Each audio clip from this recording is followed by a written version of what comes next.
Hello guys, ఈరోజు మనం నిత్యావసర వస్తువుల్లో ఒకటైన పెట్రోల్ అండ్ డీజిల్ గురించి మాట్లాడుకుంటున్నాం. అసలు ఇది ఎందుకు ఇంత కాస్ట్లీ అయిందో ఫస్ట్ చూస్తే ఇది మనకు చీపర్ రేట్కే దొరుకుతుంది. ఫస్ట్ వచ్చేసి ఒరిజినల్ ప్రైస్ ఎంతంటే ఇది 55 రూపీస్ అనమాట. అంటే ఏంది, ఏ ట్యాక్స్ కమిషన్లు పోకుండా మనకు 55 రూపీస్కి మనకు అందుబాటులో ఉంటుంది. అండ్ అలాగే డీలర్ దగ్గరికి వచ్చేసి 3 రూపీస్ కమిషన్ కింద తీసుకుంటారు కాబట్టి వాళ్ళకి అదనపుగా 3 రూపీస్ అనేది వస్తుంది. దాంతోపాటు ఎక్సైజ్ డ్యూటీ అనేది 19.9 రూపీస్. ఎక్సైజ్ డ్యూటీ వచ్చేసి మనం గవర్నమెంట్ కట్టేది వచ్చేసి 19.9 రూపీస్. దాంతో ఇవన్నీ కలుపుకుంటే 78.4 ఫిక్స్డ్ ప్రైస్గా మనకి ఇక్కడికి వస్తుంది అనమాట.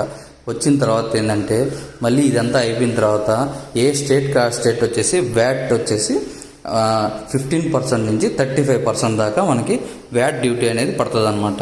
ఆ వ్యాట్ ఈ వ్యాట్ అన్ని పోను మనకు డబుల్ ద అమౌంట్ పడుతుంది. మనకి ఏదైతే రాగా వచ్చిన పెట్రోల్ కానీ డీజిల్ కానీ వచ్చిందనుకోండి, దానికి మనకి మళ్ళీ 55 రూపీస్ అదనంగా పడి మనకి ఇంత కాస్ట్లీగా మారిందనమాట ఈ పెట్రోల్ అనేది.